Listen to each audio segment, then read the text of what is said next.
ഇന്നല്ലദീന ആമനു വഅമിലുസ് സ്വാലിഹാത്തി ഉലൈക ഹും ഖൈറുൽ ബരിയ. സ്വദഖല്ലാഹു മൗലാനൽ കരീം. ബഹുമാനികളായ കാരണവന്മാരെ, സഹോദരങ്ങൾ, ഈ പുണ്യമായ ദിനത്തിൽ അള്ളാഹുവിൻ്റെ ഭവനമായ പള്ളിയിൽ ഒരുമിച്ച് കൂടിയത് അള്ളാഹു തആല സ്വാലിഹായ അമലായി സ്വീകരിക്കുമാറാകട്ടെ.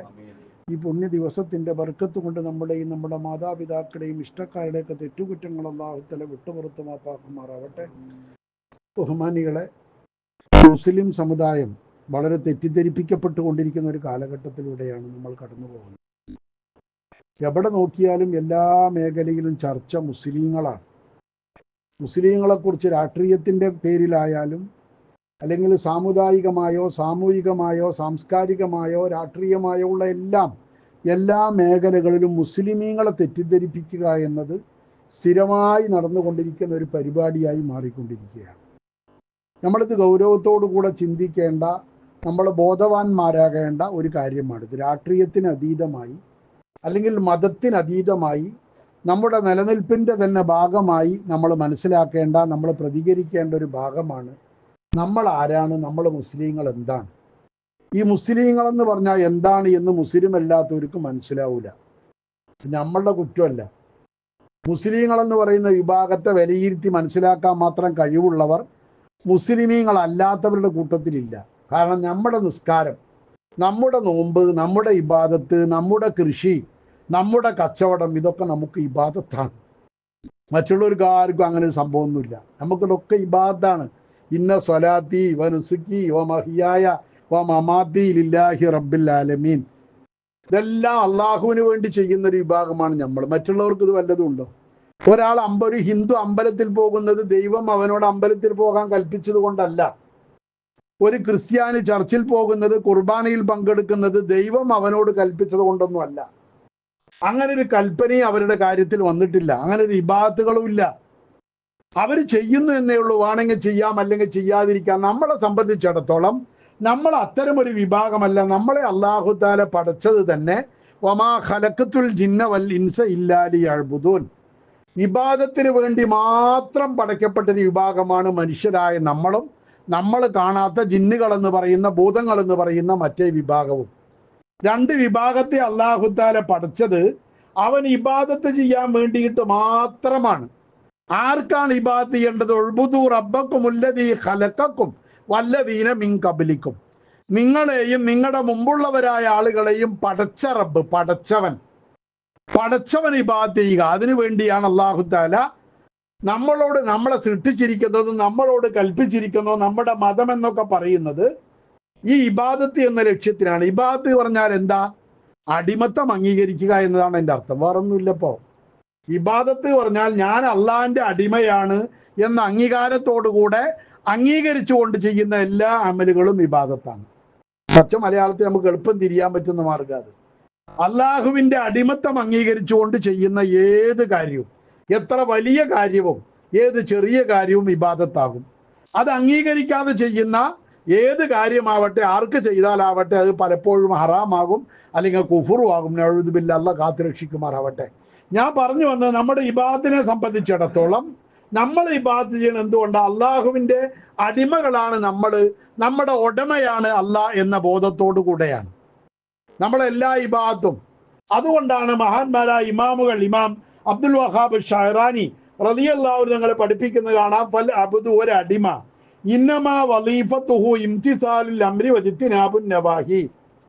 ഒരു അടിമയുടെ ബാധ്യത എന്ന് പറയുന്നത്, അവനെ ഏൽപ്പിക്കപ്പെട്ട ഉത്തരവാദിത്വം എന്ന് പറയുന്നത് അള്ളാഹുവിൻ്റെ കൽപ്പനകൾക്ക് വഴിപ്പെടുക, അള്ളാഹുവിൻ്റെ നിരോധനങ്ങൾ വർജിക്കുക എന്നത് മാത്രമാണ്. എന്തിനാ ഇത് ചെയ്യുന്നത്? ഇജ്ലാലൻ ലില്ലാഹി തആല, അള്ളാഹുവിൻ്റെ വലിപ്പം അംഗീകരിച്ചുകൊണ്ട് ചെയ്യുന്നതാണ്. അള്ളാഹുവിൻ്റെ മഹത്വം അംഗീകരിച്ചുകൊണ്ടാണ് നമ്മൾ ഇബാദത്ത് ചെയ്യുന്നത്. അപ്പോഴാണ് അത് ഇബാദത്താകുന്നത്. അല്ലാതെ ലാ തമായിം ഫീ ഷൈഇൻ വലാ ഖൗഫൻ മിൻ ഷൈഇൻ, എന്തെങ്കിലും കിട്ടുന്നും വിചാരിച്ചിട്ടല്ല, എന്തിനെങ്കിലും പേടിച്ചിട്ടുമല്ല നമ്മൾ ഇബാദത്ത് ചെയ്യണം. അങ്ങനെ ചെയ്താൽ ഇബാദത്ത് ആകൂല്ല. ഇബാദത്ത് എന്ന് പറഞ്ഞാൽ അടിമ ഉടമയോട് ചെയ്യുന്ന കടമയാണ്. കടമ ഇതിന് കൂലി വാങ്ങാൻ പറ്റൂലല്ലോ, അതാണല്ലോ നിയമം. മനസ്സിലായില്ലേ? ഒരാള് 5 നേരം നിസ്കാരത്തിന്, ഒരാൾ പള്ളിയിൽ കുറെ ആൾക്കാർ കൂടിയിട്ട് ഒരു പള്ളിയിൽ ജമാഅത്ത് നടത്തുകയാണ്.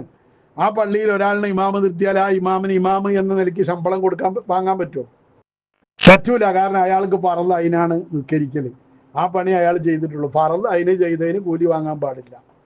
മനസ്സിലാണ്ട് പറഞ്ഞു. ഫറള് അതിനായ ഒരു കാര്യം ചെയ്തതിന്, വ്യക്തിപരമായി നിർബന്ധമായ ഒരു കാര്യം ചെയ്തതിന് കൂലി വാങ്ങാൻ പറ്റൂല. എന്നതുപോലെ അള്ളാഹുവിന് നമ്മൾ ചെയ്യൽ നമ്മുടെ ബാധ്യതയാണ്. പിന്നെ എന്താ അള്ളാഹിന്റെ അടുത്ത് കൂലി ചോദിക്കാൻ നമുക്ക് എന്താ അർഹതയുള്ളത്? അതുകൊണ്ട് തന്നെ വേറെ ഒന്നും പ്രതീക്ഷിച്ചുകൊണ്ടല്ല, ഒന്നിനും നമുക്ക് അവകാശമില്ല. അപ്പോഴേ ഈ പറയുന്ന വാക്ക് യാഥാർത്ഥ്യമാകൂ. വജ്ജഹതു വജ്ഹിയ ലില്ലദീ ഫത്തറസ്സമാവാതി വല്ലർള ഹനീഫൻ മുസ്ലിമൻ. ഞാൻ മുസ്ലിം ആയിക്കൊണ്ട് അള്ളാഹുവിലേക്ക് ഇതാ തിരിഞ്ഞിരിക്കുന്നു.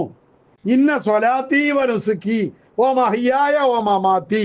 എൻ്റെ നിസ്കാരവും എൻ്റെ ഹജ്ജും എൻ്റെ അമലും എൻ്റെ സകലമാന പ്രവൃത്തികളും കച്ചവടവും കൃഷിയും ഞാൻ ചെയ്യുന്ന ഇടപാടുകൾ ഏർപ്പാടുകൾ ഭാര്യയും മക്കളും ഒക്കെ ലില്ലാഹി റബ്ബിൽ ആലമീൻ, അല്ലാഹുവേ നിനക്ക് വേണ്ടിയാണ്. നിന്റെ അടിമത്തം അംഗീകരിച്ചുകൊണ്ട് ഞാൻ ചെയ്യുന്നതാണ്, നിന്റെ കൽപ്പനയ്ക്ക് വഴിപ്പെട്ടുകൊണ്ട് ഞാൻ ചെയ്യുന്നതാണ് എന്നതാണ് നമ്മുടെ എല്ലാ വിഷയത്തിലും. രാഷ്ട്രീയത്തിലായാലും ഞാൻ വോട്ട് ചെയ്യുന്നത് ലില്ലാഹി റബ്ബിൽ ആലമീൻ എന്ന് പറയാൻ നമുക്ക് പറ്റണം. മനസ്സിലാണ്ടോ? അപ്പൊ പിന്നെ വോട്ട് ചെയ്യണത് ഇബാദത്താണെന്ന് പറഞ്ഞു എന്നപ്പി പറയണം. അപ്പൊ ഒരുപാട് തെറ്റിദ്ധാരണ അപ്പൊ അതിലുണ്ട്. ഇപ്പൊ ജലീല്, നമ്മുടെ ചന്ദ്രികന്റെ എഡിറ്ററായിരുന്ന ജലീൽ ഇന്നലെ ഫേസ്ബുക്കിലൊക്കെ ഇട്ടിട്ടുണ്ട് ഒരു ഇതിന്റെ ഇടതുപക്ഷത്തിന്റെ ഒരാൾ ജലീലിനെ വിളിച്ചിട്ട് പറഞ്ഞത്രേ, ഫോണിലൂടെ വിളിച്ച് പറഞ്ഞത്രേ, ഇപ്പൊ നിങ്ങൾ ഏതായാലും പാലക്കാട്ടെ മാപ്പിളാരൊക്കെ കുടുങ്ങിയില്ലേ, അപ്പൊ എന്ത് കൊടുക്കുമോ ഞങ്ങൾക്ക് ചോദിച്ചത്രേ. നിങ്ങൾ റസാഖിന് വോട്ട് ചെയ്യൽ നിർബന്ധമായില്ലേ, നിങ്ങൾ മുസ്ലിങ്ങൾക്കല്ലേ വോട്ട് ചെയ്യുള്ളൂ. ആരാ ഇവിടെ മുസ്ലിങ്ങൾക്ക് വോട്ട് ചെയ്യാറുള്ളത്? നമുക്ക് അങ്ങനെ ഒരു കൗമ് പറഞ്ഞൊരു സംഭവമൊന്നുമില്ല. നമ്മൾ ഏത് രാഷ്ട്രീയ പാർട്ടിയാണോ നമുക്ക് നമ്മുടെ ദീനിനും ഗുണകരമായത് വെച്ചാൽ ആ പാർട്ടിക്ക് വോട്ട് ചെയ്യും. അല്ലാതെ മുസ്ലിം ആണോ അല്ലയോ നോക്കൂല്ല. നോക്കിയാൽ തന്നെ മുസ്ലിമിനൊട്ട് കൂട്ടത്തിൽ കാണൂല്ല. പക്ഷെ സമൂഹം ഇന്ന് കാണുന്നത് അങ്ങനെയാണ്. സമൂഹം കാണുന്ന മുസ്ലിങ്ങൾക്കേ വോട്ട് ചെയ്യുള്ളൂ. അപ്പൊ അതുകൊണ്ട് പിഷാരടി ഉയർന്ന ജാതിക്കാരനായ ഹിന്ദു അല്ലേ, അപ്പൊ അവനിക്ക് മുസ്ലിങ്ങൾ വോട്ട് ചെയ്യാതിരിക്കാനാണ് ആരിനെ സ്ഥാനാർത്ഥിയാക്കിയത്? അത്ര റസാഖിനെ സ്ഥാനാർത്ഥിയാക്കിയത്. റസാഖിന് ആരെങ്കിലും ജുമായ്ക്കോ പള്ളിയിലോ ജമാഅത്തിലോ കണ്ടു പരിചയമുള്ള ആൾക്കാരാണെങ്കിൽ ചിലപ്പോൾ ചെയ്തു എന്ന് വരും, അല്ലെങ്കിൽ അവനെ കൊണ്ട് വല്ല നാട്ടുള്ളവർ ചെയ്തു എന്ന് വരും. അല്ലാതെ മുസ്ലിം എന്ന പേരിൽ ഒരാളും ഒരു വോട്ട് അയാൾക്ക് ചെയ്യൂല. അങ്ങനെ ഒരു വിഭാഗം അല്ല മുസ്ലിമീങ്ങൾ. പക്ഷെ ആർക്കും മനസ്സിലാകണില്ല. ഇവിടുത്തെ കോൺഗ്രസ്സുകാർക്കും മാർക്സിസ്റ്റുകാർക്കും ബി ജെ പിക്കാർക്കും ഒന്നും തിരിഞ്ഞിട്ടില്ല. ഇവർക്കൊക്കെ ഈ മുസ്ലിം വിരോധം, ഇവരുടെ തലയിൽ ഇപ്പോഴും ഈ ജാതിയും മതവും തലയിൽ കയറിയിട്ട് അത് നിങ്ങളുടെ മോചനം ഇവർക്ക് കിട്ടിയില്ല. നിതിൻ രാജി പറഞ്ഞ ഒരു താഴ്ന്ന ജാതിക്കാരനായ കുട്ടിനെ ഉയർന്ന ജാതിക്കാരെ കൂടി കാട്ടിയത് കണ്ടില്ലേ? അങ്ങനെ എത്ര അത് ഇപ്പോഴും ഇവരുടെ തലയിൽ ഈ ജാതിയാണ്, ഈ മതമാണ്. മുസ്ലിങ്ങൾ അങ്ങനെ ചിന്തിക്കുന്ന ഒരു വിഭാഗമല്ല. മുസ്ലിങ്ങളിൽ ആരും അങ്ങനെ ചിന്തിക്കുന്നവരില്ല. അവരെ സംബന്ധിച്ചിടത്തോളം അങ്ങനെ ഒരു കാഴ്ചപ്പാടുമില്ല. ഒരാൾക്കെതിരിൽ നല്ല 5 വക്തും സുബഹി നിസ്കരിക്കണ മുസ്ലിമിനെ കൊണ്ട് സ്ഥാനാർത്ഥിയാക്കി നിർത്തിയെന്ന് കണ്ടാൽ ഇവന്റെ പാർട്ടിക്കും ഇവർ വോട്ട് ചെയ്ത് വരുന്ന കക്ഷിക്കും ഇവൻ അംഗീകരിക്കുന്ന വിഭാഗത്തിനെതിരാണെങ്കിൽ നിസ്കാരം നോലുമ്പോൾ ഒക്കെ നല്ല തന്നെ, പക്ഷെ എൻ്റെ വോട്ട് നിങ്ങൾക്ക് കിട്ടുമെന്ന് വിചാരിക്കണ്ടെന്ന് മുഖത്ത് നോക്കി പറയും മുസ്ലിങ്ങൾ. അന്ന് മുസ്ലിങ്ങൾ അങ്ങനെ ചിന്തിക്കുന്ന ഒരു വിഭാഗമല്ല. അത് എവിടെയും കേരളത്തിലുമല്ല, ഇന്ത്യക്ക് കേരളത്തിന്റെ പുറത്തെന്തോ നമുക്ക് അറിഞ്ഞൂടാ. ആണെന്ന് തോന്നുന്നില്ല. ബി ജെ പിക്ക് വോട്ട് ചെയ്യുന്നത് കൂടുതൽ മുസ്ലിങ്ങളാ. അത്ര പൊട്ടന്മാരാണ് ഈ ഉത്തരേന്ത്യ മുസ്ലിങ്ങൾ പറഞ്ഞവര്. അപ്പൊ ഏതാവട്ടെ, ഞാൻ പറഞ്ഞു വന്നത് മുസ്ലിം എന്ന് പറയുന്ന ഈ വിഭാഗത്തെ സംബന്ധിച്ചിടത്തോളം നമുക്ക് മുസ്ലിം ആകണമെങ്കിൽ എന്ത് വേണം? അഹ്സിൻ മുജാവറത മൻ ജാവറക തകുൻ മുസ്ലിമ. അല്ലാഹു തആല പറഞ്ഞത്, നീ ഇടപെടുന്ന ആളുകളുമായി നീ നല്ല നിലയിൽ പെരുമാറിയാൽ നീ മുസ്ലിം ആകുന്ന. റസൂലുള്ളാഹി പഠിപ്പിക്കുന്നത് അങ്ങനെയാണ്. അഹ്സിൻ മുജാവറത മൻ ജാവറക. നീ ഇടപെടുന്ന ആളുകളോട് നല്ല നിലയിൽ പെരുമാറുക. അപ്പോഴാണ് നീ മുഅ്മിനാവുക, നീ മുസ്ലിം ആവുക. അത് ജാതിയും മതവും നോക്കിയിട്ടല്ല. ഏത് ജാതിക്കാരായാലും നമുക്ക് കണക്കാണ്, ഏത് മതക്കാരായാലും നമുക്ക് കണക്കാണ്. അവർ മനുഷ്യരാണോ?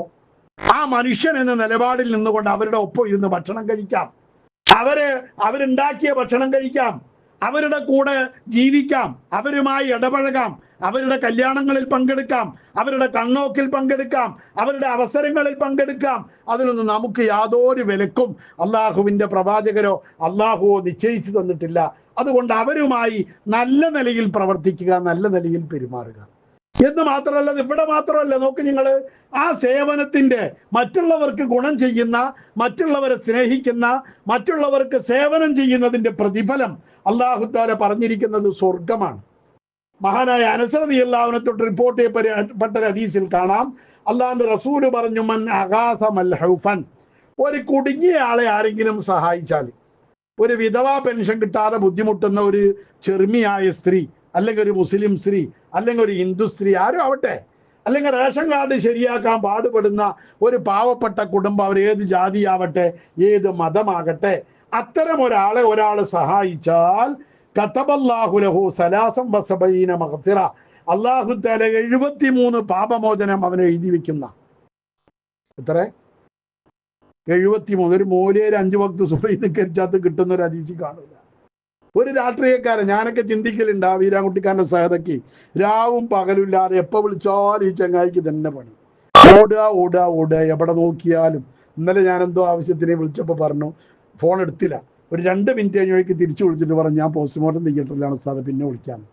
അപ്പൊ ഇങ്ങനെ എന്തിനും രാവും പകലും ഇല്ലാതെ ഓടുക, ഇതൊക്കെ വെറും ഒരു രാഷ്ട്രീയ പ്രവർത്തനമായിട്ട് നിങ്ങൾക്ക് തോന്നുന്നുണ്ട്? അല്ലാഹു തആല കൂലി നൽകുന്ന കാര്യമാണ്. ഇതിനൊക്കെ അല്ലാഹു തആല 73 മഗ്ഫിറത്ത് അവർക്ക് അല്ലാഹു തആല എഴുതി വെച്ചു. എന്നിട്ട് അള്ളാന്റെ റസൂല് പറയാ, വാഹിദത്തും മിൻഹാ ഇസ്ലാഹു അംരിഹി കുല്ലി, അതിൽ നിന്ന് 73 ഒറ്റ ഒന്ന് മതി, അവന്റെ ദുനിയാവിലെ കാര്യങ്ങളൊക്കെ ശരിയാവും. ദുനിയാവിലെ കാര്യങ്ങളൊക്കെ ആ ഒറ്റ ഒന്നുകൊണ്ട് ശരിയാകും. ബാക്കി 72 സിന്ദാനി വസബഊന ലഹു ദറജാതുഹു യൗമൽ ഖിയാമ, ബാക്കി 72 അവന്റെ ആഖിറത്തിലുള്ള ഉയർച്ചയുടെ, അവന്റെ സ്വർഗത്തിലുള്ള പദവികളുടെ എണ്ണമാണെന്ന് ഷഫീഉനാ റസൂലുള്ളാഹി, അള്ളാന്റെ റസൂല് പഠിപ്പിക്കുന്നുവെങ്കിൽ നമ്മളൊന്ന് ആലോചിച്ച് നോക്കുകയാണ്. രാഷ്ട്രീയ പ്രവർത്തനം പറഞ്ഞത് എത്ര പുണ്യമുള്ളൊരു അമല. ആ പുണ്യം കണക്കാക്കിയിട്ടാണ് ഈ മുസ്ലിങ്ങൾ രാഷ്ട്രീയത്തിൽ പലരും, എത്രയോ രാഷ്ട്രീയക്കാരെ എനിക്കറിയാം, എല്ലാവരും അങ്ങനെ അല്ലെങ്കിൽ തന്നെ ഒരുപാട് ആളുകൾ അങ്ങനെ ഉണ്ട്. അവർ ആ പരലോകത്തെ പ്രതിഫലം ആഗ്രഹിക്കുന്നവരാണ്. ഒരു ലാഭവും അതിലൂടെ ആഗ്രഹിക്കാതെ പണിയെടുക്കുന്നവരുണ്ട്. പക്ഷെ എന്ത് ചെയ്താലും മുസ്ലിം MLA ആകാൻ പറ്റൂല, മുസ്ലിം MP ആകാൻ പറ്റൂല, മുസ്ലിം മന്ത്രിയാകാൻ പറ്റൂല. ഇപ്പൊ കേരളത്തിലെ ചർച്ച അതാണ്. UDF അധികാരത്തിൽ വന്നാൽ മുസ്ലിം മന്ത്രിയാവും, വലിയൊരു സംഭവം. മുസ്ലിം മന്ത്രിയായ ആകാശം പൊളിഞ്ഞാടുന്നുള്ളിടത്തോളുണ്ട്. മുസ്ലിം മന്ത്രിയായ അതിന്റെ ഗുണം പാവങ്ങൾക്ക് കിട്ടും. പാവപ്പെട്ടവന്റെ വേദന അവൻ അറിയും. കക്കുന്നതിനും മറ്റൊരു പരിധി ഉണ്ടാവും. ഇതെന്തായി കേൾക്കുന്നത് നമ്മൾ ആലോചിക്കുക. അപ്പൊ മുസ്ലിങ്ങൾ എന്ന് പറയുന്ന ഈ വിഭാഗത്തെ MLA ആകാനോ MP ആകാനോ മന്ത്രിയാകാനോ മറ്റ് മുഖ്യമന്ത്രിയാകാനോ ഒന്നും പറ്റൂല.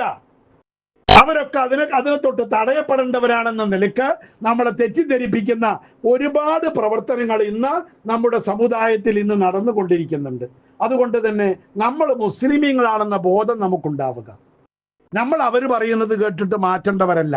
നമ്മൾ മുസ്ലിമായി ജീവിച്ച് മുസ്ലിമായി മരിക്കണമെങ്കിൽ എന്ത് വേണം?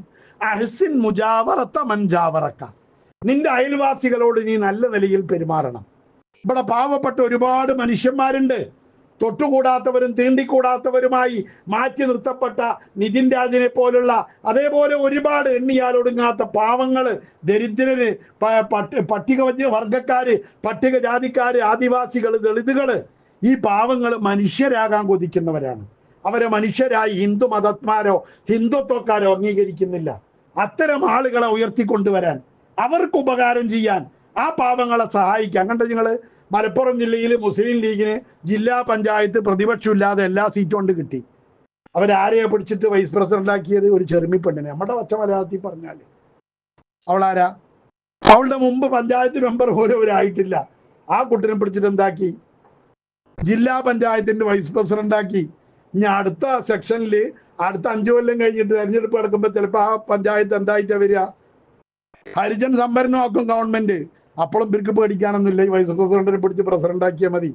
അതിനിപ്പോൾ തന്നെ പരിശീലിപ്പിക്കുക അവർ ചെയ്യണത്. ഇത് ചെറുമിക്കുട്ടിയാണ്, ആ കുട്ടി മറ്റേ ജാതിയാണ്. ഈ ചിന്ത മുസ്ലിങ്ങൾക്കില്ല. അങ്ങനെയുള്ളൊരു വിഭാഗമല്ല മുസ്ലിമീങ്ങള്. പക്ഷെ ഇവർക്ക് അതൊന്നും മനസ്സിലാവില്ല. ഇവരെ സംബന്ധിച്ചിടത്തോളം മുസ്ലിങ്ങളൊന്ന് കേട്ടാൽ ഇങ്ങനെ പേടിപ്പിക്കുക. അവരെ MLA ആക്കാൻ പറ്റൂല, അവരെ MP ആക്കാൻ പറ്റൂല. അല്ലോ വർഗീയവാദി, ഇസ്ലാം പ്രസംഗിച്ച് നടന്ന വയലിന്റെ സ്റ്റേജുകളിൽ ഇസ്ലാം പ്രസംഗിച്ച് നടന്ന KT ജലീൽ ഇതുവരെ വർഗീയവാദിയല്ല. ജനിച്ചിട്ട് ഇന്നേ വരെ ഇസ്ലാമിന് വേണ്ടി ഒരു വാക്കും പറയാത്ത ഷാഫി പാരായി വർഗീയവാദി, തീവ്രവാദി, മുസ്ലിങ്ങളെ ഏകോപിപ്പിക്കുന്ന ആള്. എന്തൊക്കെയാ അവൻ കേൾക്കണമെന്ന് ആലോചിച്ച് നോക്കി നിങ്ങൾ. എന്താ കുഴപ്പം?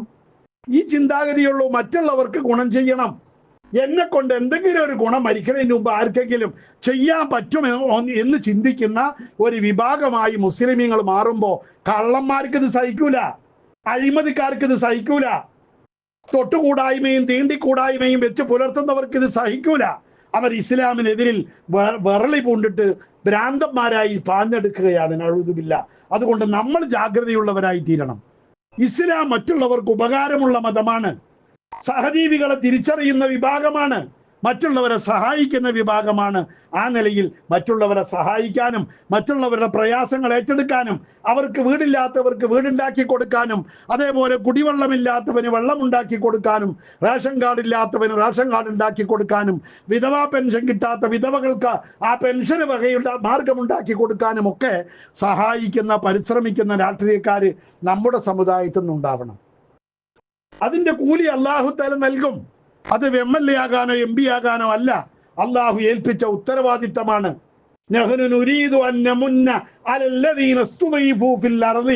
ഭൂമിയിൽ അടിച്ചമർത്തപ്പെട്ട ജാതീയതയുടെ പേരില്, മതത്തിന്റെ പേരില്, വർഗത്തിന്റെ പേരില്, തൊട്ടുകൂടായ്മയുടെ പേരില്, തീണ്ടിക്കൂടായ്മയുടെ പേരില് അടിച്ചമർത്തപ്പെട്ട വിഭാഗങ്ങളെ ഉയർത്തിക്കൊണ്ടുവരണമെന്നാണ് അള്ളാഹു ആഗ്രഹിക്കുന്നത് എന്നാണ് ഖുർആൻ പറയുന്നത്.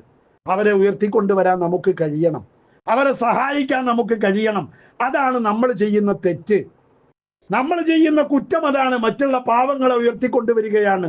അത് മറ്റുള്ള ഈ കള്ളന്മാർക്കും കൊള്ളക്കാർക്കും കൈക്കൂലിക്കാർക്കും അഴിമതിക്കാർക്കും കോടികൾ കൊണ്ട് അമ്മാനമാടുന്ന അഴിമതി രാഷ്ട്രീയക്കാർക്കും ഇസ്ലാമിനെയും മുസ്ലിമീങ്ങളെയും സഹിക്കൂല. ആ സഹനം അത് കേട് വേറെയാണെന്ന് തിരിച്ചറിഞ്ഞ് നമ്മളത് ഉൾക്കൊണ്ട് ജീവിക്കാൻ നമുക്ക് ഓരോരുത്തർക്കും കഴിയണം, നമ്മുടെ രാഷ്ട്രീയക്കാർക്ക് കഴിയണം. അള്ളാഹു അനുഗ്രഹിക്കുമാറാവട്ടെ. വാഖിറു ദഅ്വാനാ അനിൽ ഹംദുലില്ലാഹി റബ്ബിൽ ആലമീൻ. ആമീൻ ബിറഹ്മതിക.